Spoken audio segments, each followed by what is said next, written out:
functional groups.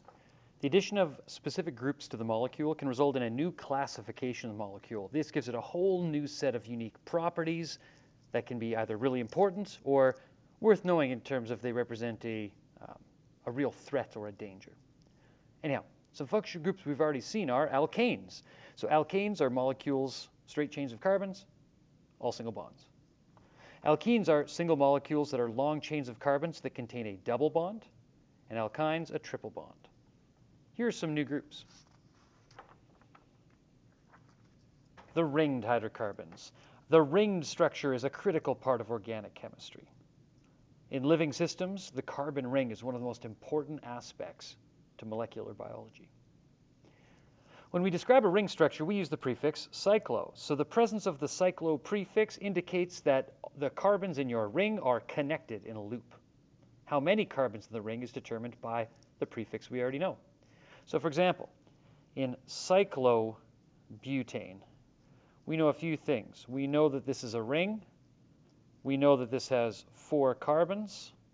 And we know all single bonds. So if we put together our carbon ring, we've got our 4 carbons connected in a loop, cyclobutane. All that's left is to fill in the hydrogens. And that's it. I want you guys to draw and write the formula for cyclohexane and cyclopentene. Notice the ending ene. We've got 2 separate functional groups that you have to include in this sketch. The alcohols. The alcohol is a functional group where we replace one of those hydrogens with a different functional group, the OH group. The OH group is called a hydroxyl group because it resembles the polyatomic ion hydroxide. If it's going to be part of a carbon chain, change the ending YL, we've got hydroxyl. In the case of alcohols, we change the ending to OL. So in this case, methanol is a methane with an OH group on it. The OL tells us that it is an alcohol. 1 carbon, our OH group,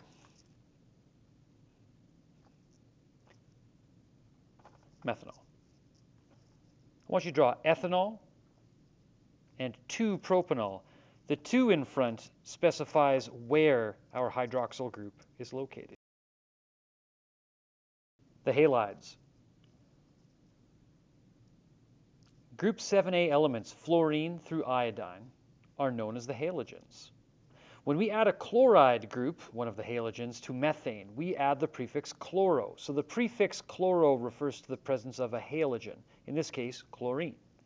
So chloromethane. Methane means 1 carbon. There's our chloro group. We fill out the remaining bonds around our carbon with hydrogen. In a lot of municipal water supplies, when they chlorinate water without first cleaning it of all the organic material, debris, gunk, algae, and so on and so forth, they end up producing these halogenated hydrocarbons. They can be extremely carcinogenic, dangerous to consume, which is something that's pretty important when you're piping it to everyone's home for them to drink, bathe, and wash their clothes with. Adding 3 bromides to methane would be a tribromomethane. Methane means 1 carbon. If it's tribromo, that means we have 3 bromine groups. We fill out the remaining bonds for our carbon with a hydrogen.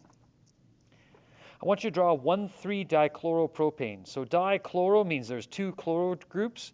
You've got 2 different numbers here, 1 for each location along the parent chain. Next, you've got another pair of functional groups. You've got a chloro group and the cyclo group to go with hexane. I'll get you to draw each of those. The carbonyl group, which is a carbon double bonded to an oxygen atom somewhere along a chain. That's our carbonyl group there. When a carbonyl group is found at the end of a chain, it is an aldehyde. We change the ending to Al. So this means to say that there's a carbon at the end of a chain, so there's a hydrogen here. And then there's a indeterminate number of carbons along this chain. We'll just use the letter R as a placeholder for however many carbons there are in the chain. What makes this an aldehyde is this group right here. When the carbonyl group is found in the middle of a molecule, it's called a ketone. So for ketones, we have our carbonyl group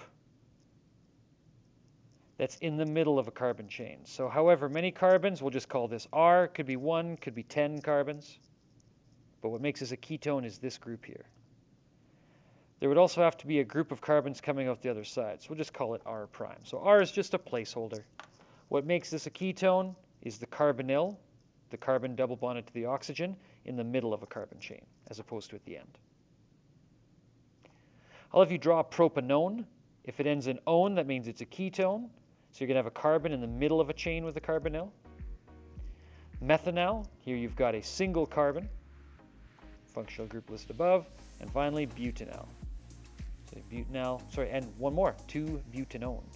So if this is a ketone, this is where we can find that ketone or carbonyl group. Finally, that takes us to our last group here, the carboxylic acids. This is a combination of an aldehyde in the sense that it is a carbonyl and an alcohol. So when we draw the carbonyl group, aldehyde, alcohol, this is the carboxyl group.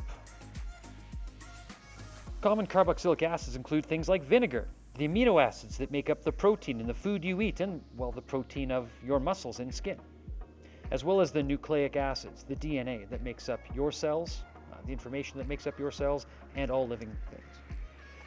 All acids, carboxylic acids, end in oic acid. So for example, ethanoic acid, ethane means 2 carbons. If it ends in oic acids, that means that one of our carbons contains a carboxyl group. You fill out your remaining hydrogens. And that's it. All right. Good luck. Give the practice problems a try. Let me know if you have any questions. Good luck. Take care.